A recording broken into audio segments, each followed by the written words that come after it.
जय श्री कृष्णा फ्रेंड्स। आज की इस वीडियो में हम सुनेंगे पंचभीकम की कथा। कार्तिक मास के अंतिम 5 दिन बहुत महत्वपूर्ण होते हैं।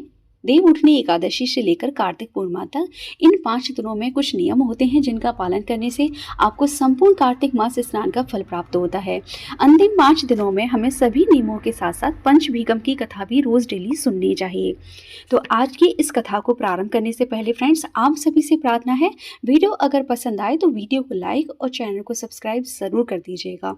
कार्तिक मास के अंतिम 5 दिन में कौन कौन से नियम अपनाने हैं, कहाँ कहाँ पर आपको दीपदान करना है, किस प्रकार से पूजा करनी है, उसकी वीडियो मेरे चैनल पर है, तो आप वो वीडियो देख सकते हैं। चलिए आज की इस कथा को प्रारंभ करते हैं। एक साहूकार था, उसके एक बेटा और बहू थी। बहू सुबह उठकर कार्तिक के महीने में रोजाना गंगा जी नहाने जाती थी। वह पराये पुरुष का मुंह भी नहीं देखती थी। एक राजकुमार भी सुबह सवेरे गंगा नहाने जाता था। वह सोचता कि मैं इतनी सुबह नहाने आता हूँ तो भी मुझसे पहले कौन नहा लेता है। 5 दिन कार्तिक माह के रह गए थे। उस दिन साहूकार की बहू नहाकर जा रही थी और राजकुमार आ रहा था। आवाज सुनकर वह जल्दी जल्दी जाने लगी तो उसकी माला मोजड़ी छूट गई। राजकुमार ने उसकी माला मोजड़ी उठा ली और सोचने लगा, जब माला मोजड़ी इतनी सुंदर है तो उसे पहनने वाली कितनी सुंदर होगी। उसने सारे नगर में बुलावा दिया कि जिसकी यह माला मोजड़ी है वह मेरे पास 5 दिन आएगी, तब ही मैं उसकी माला मोजड़ी दूंगा। साहूकार के बेटे की बहू ने कहलवा दिया कि 5 दिन आऊंगी, पर किसी को साग भरने के लिए बिठा देना। राजकुमार ने एक तोते को पिंजरे में बंद कर गंगा के किनारे पेड़ पर टांग दिया। बहू सुबह के समय आई, पहली पैड़ी पर पैर रखा और बोली कि हे कार्तिक के ठाकुर, राय दामोदर, 5 पांडव और छठे नारायण, हे भीकम राजा, उस पापी को नींद आ जाए। और राजकुमार को नींद आ गई।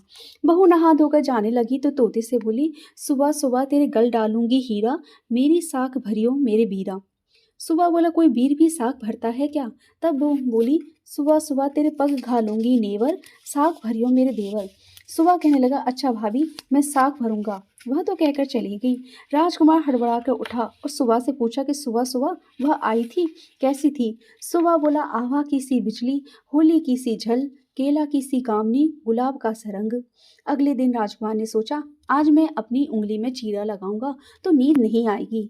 वह उंगली में चीरा लगाकर बैठ गया। वह आई और उसने वैसे ही प्रार्थना करी और राजकुमार को नींद आ गई।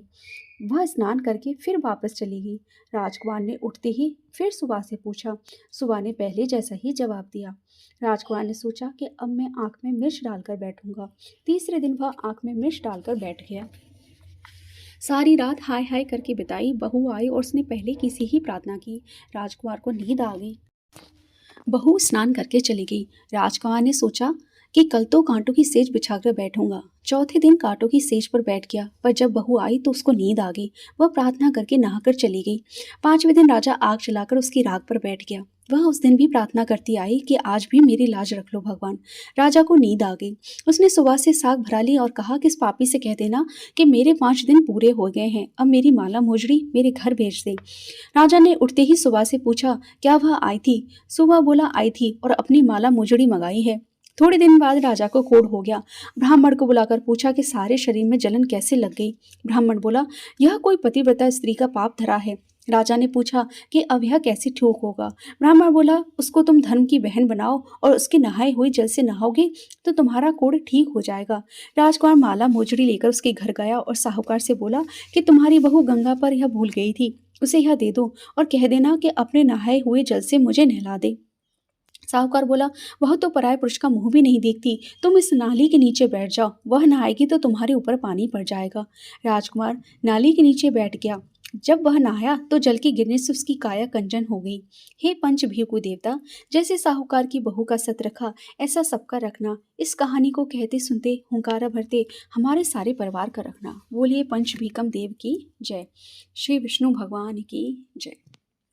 फ्रेंड्स, यहाँ पर पंचभीकम की यह कथा पूर्ण हुई। कार्तिक के अंतिम 5 दिन इस कथा को जरूर सुने और यदि यह कथा आपको पसंद आई है तो इस वीडियो को लाइक करके कार्तिक स्नान करने वाले लोगों के साथ इसे ज़्यादा से ज़्यादा जरूर शेयर कीजिए। चैनल पर यदि पहली बार आए हैं तो प्लीज़ इस चैनल को सब्सक्राइब कर दीजिए। आज की इस वीडियो को एंड तक देखने के लिए फ्रेंड्स, आप सभी का बहुत बहुत धन्यवाद। जय श्री कृष्ण।